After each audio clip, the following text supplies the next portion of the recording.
সংযুক্ত আরব আমিরাতের ভিসা ট্রান্সফারটা কি বন্ধ হয়ে গেছে নাকি চালু আছে? এই একটা প্রশ্ন আমাকে ব্যাপক দিন যাবৎ সকলেই করতেছেন।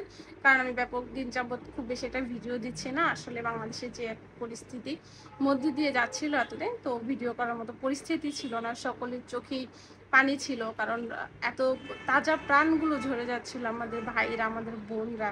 সারাদিন রাত কষ্ট করে বৃষ্টির মধ্যে না ঘুমিয়ে রোদে ছিল। বলতে পারেন যে দেশ স্বাধীন করার জন্য।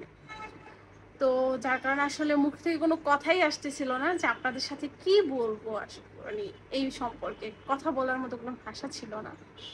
অবশেষে আসলে ভিডিও করে বুঝালেই যে এটা বোঝানো হয় যে আমি কষ্টে আছি, আমি ফিল করতেছি যে আমার দেশের লোকজন কত কষ্টে আছে, এটা না, মন থেকেও ফিল করার একটা বিষয় আছে।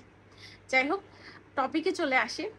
অনেকে আমাকে এই প্রশ্নটা করতেছিলেন যে সংযুক্ত আরব আমিরাতে ট্রান্সফার ভিসাটা কি চালু আছে কিনা, বা চালু থাকলে কিভাবে হচ্ছে একটু বিস্তারিত বলেন সেই সম্পর্কে।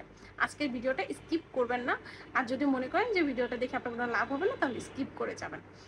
আচ্ছা, প্রথম পয়েন্ট বলি, সংযুক্ত আরব আমিরাতের আমরা সকলেই জানি যে ভিসা ট্রান্সফারটা চালু। হ্যাঁ, এখনো পর্যন্ত ভিসা ট্রান্সফারটা কিন্তু চালু আছে। তবে সেখানে যদি আপনি সংযুক্ত আরব আমিরাতে রেসিডেন্স ভিসা নিয়ে থাকেন, আপনি কি সেখান থেকে ক্যান্সেল করে থাকেন, তাহলে আপনি ভিসা ট্রান্সফার করতে পারবেন অন্য একটা কোম্পানিতে।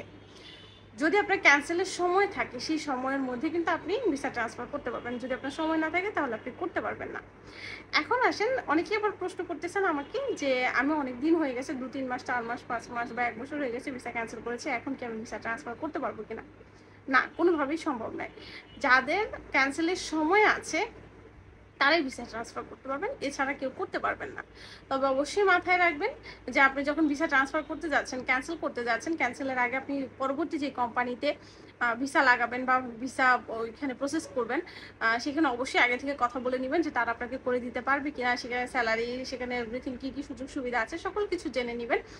এমন যেন না হয় যে আপনি যে কোম্পানি থেকে এসেছেন সেই কোম্পানি থেকে আরো খারাপ কোনো কোম্পানিতে, বা সেখানে প্রসেসিংটা, সেখানের সিচুয়েশনটা আরো খুবই খারাপ, এমন কোনো কোম্পানিতে গিয়ে আপনি পড়ে গেলেন। তো অবশ্যই একটু যাচাই বাছাই করে তারপরে করবেন। তো আলটিমেটলি আমি বলতে চাই যে সংযুক্ত আরব আমিরাতের যে ভিসা ট্রান্সফারের ব্যাপারটা, সেটা এখনো কিন্তু চালু আছে বাংলাদেশিদের জন্য। আপনি চাইলেই যে কোনো সময় যে কোনো মুহূর্তে ভিসা ট্রান্সফার করতে পারবেন, আপনি ভিসা ক্যান্সেল করে। আশা করছি ভিডিওটা ভালো লেগেছে। যদি ভিডিওটা ভালো লাগে সকলকে শেয়ার করে দিবেন। ভালো থাকবেন সকলেই। আল্লাহ হাফেজ। আসসালামু আলাইকুম।